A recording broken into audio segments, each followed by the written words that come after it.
Hi everybody, Sandy here from Creative Discovery in PaintShop Pro. Welcome back to my channel for another Thursday tutorial.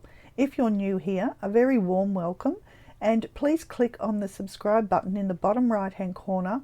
That way you'll be able to find your way back to my channel and my videos.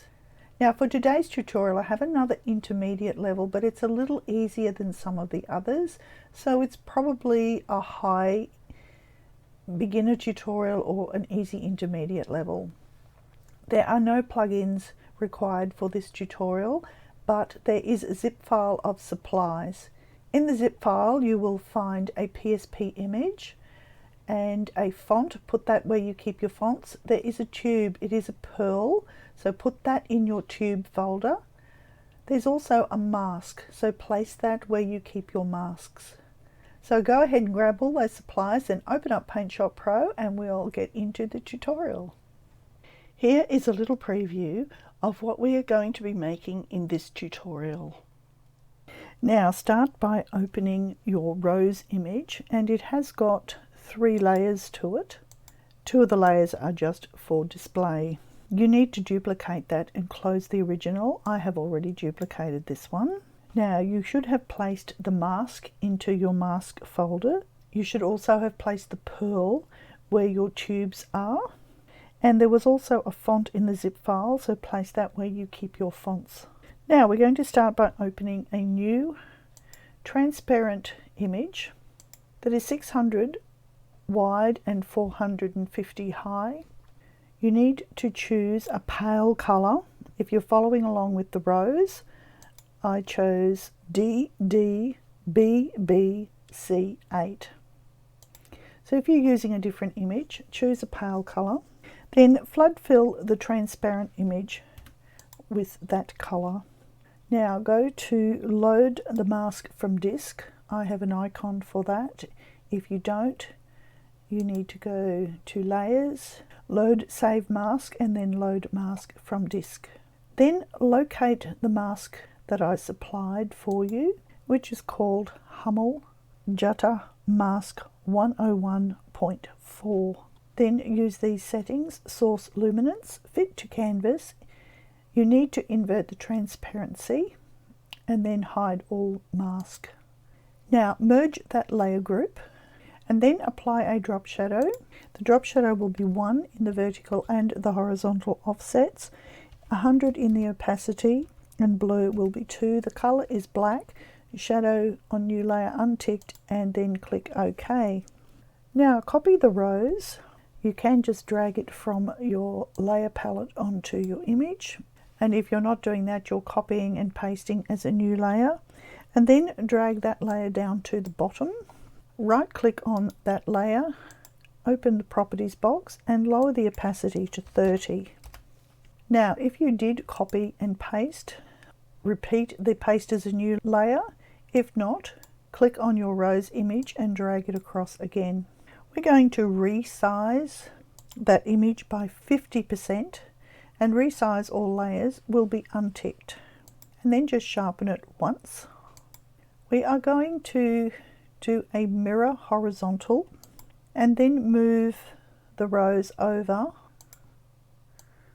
just a little bit further to here. So the rose is completely sitting in this part. Now activate Group Raster 1, which is your mask layer, and then activate the Picture Tube tool, and then locate Pearl 2, which looks like this. Now we're going to use the settings of 25 in the scale, 85 in the step. We're going to have continuous for the placement mode and random. Now this is important. Create as a new raster layer must be ticked. If you're using an earlier version and you don't have that option, you will need to make a new raster layer before you do the pearls. Now we're going to draw across our image. Now you can draw these pearls wherever you wish. I'm going to start on this side, and then I'm going to follow the line of the book around and then come off the other side. Now if you're not happy with the placement of them, just undo and do it again. For the second layer of pearls, and if you've got this create as new raster layer ticked, you will get a new layer with this row of pearls as well, or you can untick that and then put them both on the same layer. It's entirely up to you what you'd like to do with that. I'm just going to keep it separate for the moment. They are going to end up on the same layer eventually. Okay, again I'm going to follow the line of the book on the bottom. Now you can draw your pearls wherever you like. You might not like them there, you might like them somewhere else. Now we're going to add a drop shadow. Let's do it to the layer we're on. If you have both of your pearls on the same layer, you will only need to do this once. So drop shadow is going to be 3 in the vertical and the horizontal. Then we will have 35 in the opacity and 4 in the blur. Click OK. Now if you have 2 layers of pearls, you'll just need to repeat that with the second layer. Before we delete some of the excess pearls around the edge, you can shift those pearls. Now the beauty of having the pearls on 2 separate layers is that if you wanted to shift one layer down a little tiny bit and not the other layer, you can then do that. Say if I wanted to shift those pearls underneath the mask layer and have it there, I could do that. So if you wanted one layer on top and one underneath, particularly if you wanted to see all of these swirly things in the corner. So if you have your pearls on 2 separate layers, you can play around with that. Depends on how straight you've drawn them and what look you want at the finish. So this tutorial is a little bit versatile in where you place your pearls and what you would like to do with them. Okay, I'm just going to leave that one underneath for this. The image I showed you at the beginning, I have left the pearls completely on the top. Activate your selection tool and have it on rectangle, replace, and the feather is on 0. We have finished with the rows. You might need to zoom in to do this a little bit. Now activate the pearl layer that you're working on. For me it is raster 3, which is the top pearl layer. Now you're going to select around right to the edge of the pink part of the border. Now I didn't quite get the edge over there, so I am going to add that bit in by holding down the shift key. Now hit the delete key on your keyboard and then deselect, and then we have cut out that part. Let's move to the other side of the image and do exactly the same over here. Now you do need to get the inside of that second pink border. So this is the first pink border, second pink border, you do need to get the insides of them. So we're still on this layer, we're still deleting the pearls from there. And okay, remember you can always undo and redo. Now activate the other pearl layer and then go down to the bottom. And again, even though you can't see the pearls as easily if you do have it underneath, you can still see the pink borders where you're actually going to draw around. And deselect, and then over here for this bottom area.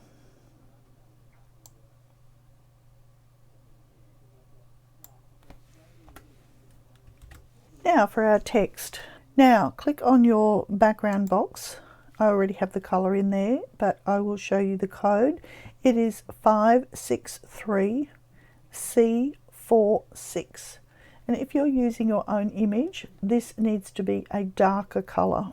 Now you can actually just make the pink that you had and drag the slider down to make it a darker version of that same pink. Now activate your text tool.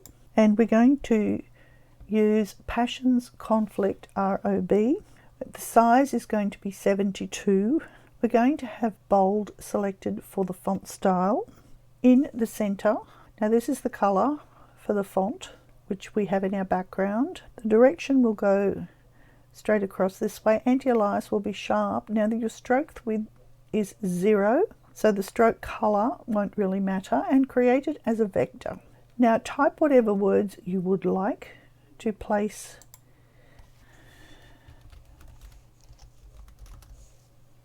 and then click the apply changes. I am going to drag that layer up to the top so I can see it better. and then I'm going to move it into here. I am going to then apply an inner bevel, and you will need to click OK when that box pops up. The inner bevel will be number 2. The width is 5, the smoothness 0, the depth is 1, ambience 82, shininess 60, the colour is white, angle is 315, intensity 41, and elevation is 20, and click OK. If you want a second word, as I am going to do, repeat that same process. Drag it where you want to place it, and then apply the same inner bevel, then the same drop shadow. Right, then we're going to merge all of those layers flat. So if you're not happy with the look of where your layers are and where your text is, just undo, and you can grab the move tool or the pick tool, whichever one you prefer. Move it where you would like it to be. Now again, if you want those pearls on the top, this is the time to change them. The pearls underneath, I can always bring them back to the top, but I'm going to leave them underneath for this, but it's your choice on where you put them. So now I'm going to merge all those together, and that is the look with the pearls behind. I do have another one here that I did earlier today. It will be slightly different because of where I've placed the pearls, but basically it's the same. But this is the pearls on top, and this is the pearls underneath that layer. So you can choose where you might like to put those pearls. I actually think I did a better job of the top one on this one than the second one here, and I got a little bit rough on the bottom one, but drawing those pearls takes a little bit of practice. I think my computer is a little bit slow this afternoon. I've had PaintShop Pro open nearly all day, and it's just lagging a little bit, which makes it a bit hard for me to draw those pearls smoothly. Okay, well that's it for that one. So you can put your watermark on it. You can see I have a watermark on this one if you wish, and then save that. Well, I hope you enjoyed that tutorial, and if you did, please give this video a thumbs up. And you can also leave me a comment down below. Now, if you're looking for some lessons to help you with PaintShop Pro, we do have a course for that. The link is in the description box below, so check that out. It could be just what you're looking for. Now, look out for another tutorial on Sunday. That will be a simple one, so the beginners can do this one as well. Okay, until then, I will see you later. Bye for now.